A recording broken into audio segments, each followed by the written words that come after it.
नमस्कार, आप देख रहे हैं अथर टीवी न्यूज और मैं हूं शुभदा सावंत। आज की मुख्य खबरें।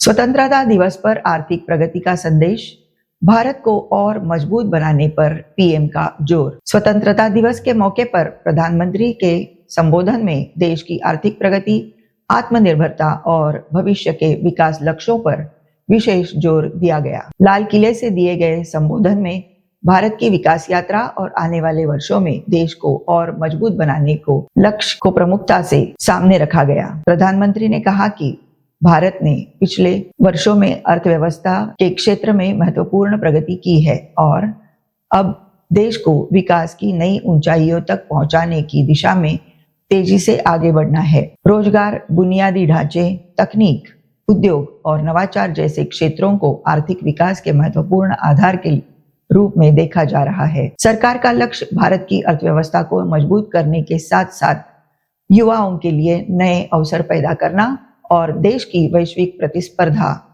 क्षमता बढ़ाना है। स्वतंत्रता दिवस का यह संदेश सिर्फ उपलब्धियों का उल्लेख नहीं, बल्कि 2047 तक विकसित भारत के लक्ष्य की दिशा में आगे बढ़ने का संकल्प भी दर्शाता है। भारत के फॉरेक्स रिजर्व में बड़ा उछाल, विदेशी मुद्रा भंडार बढ़कर 707 अरब डॉलर के पार। भारत की अर्थव्यवस्था से जुड़ी एक बड़ी और महत्वपूर्ण खबर सामने आई है। भारतीय रिजर्व बैंक के आंकड़ों के अनुसार 7 अगस्त 2026 को समाप्त सप्ताह में देश का विदेशी मुद्रा भंडार 14.136 अरब डॉलर बढ़कर 707.002 अरब डॉलर पहुंच गया है। यह बढ़ोतरी भारत की बाहरी वित्तीय स्थिति के लिए महत्वपूर्ण मानी जा रही है। आंकड़ों के मुताबिक विदेशी मुद्रा परिसंपत्तियों में करीब 9.95 अरब डॉलर की वृद्धि हुई, जबकि भारत के स्वर्ण भंडार में भी लगभग 3.99 अरब डॉलर का इजाफा दर्ज किया गया। विदेशी मुद्रा भंडार में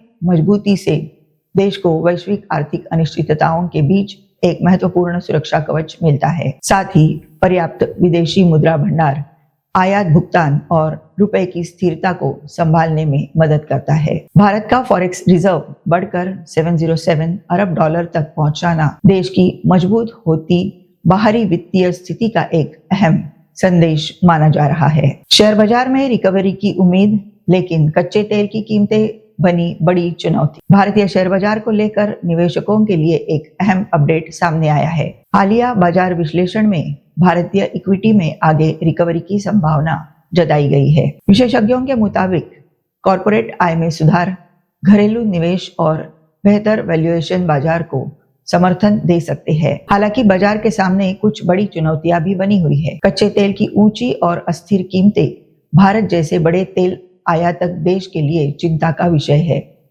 इससे आयात बिल, महंगाई और कंपनियों की लागत पर दबाव बढ़ सकता है। शुक्रवार को भारतीय बाजार कमजोर होकर बंद हुआ, जिसमें निफ्टी 50 करीब 0.8% और सेंसेक्स करीब 0.6% नीचे रहा। ऐसे में आने वाले दिनों में कच्चे तेल की कीमत, विदेशी निवेश और कंपनियों के नतीजे बाजार की दिशा तय करने वाले प्रमुख कारक रहेंगे। ये रहे हमारे आज के मुख्य समाचार। हमारे साथ जुड़े रहने के लिए बहुत बहुत धन्यवाद। नमस्कार।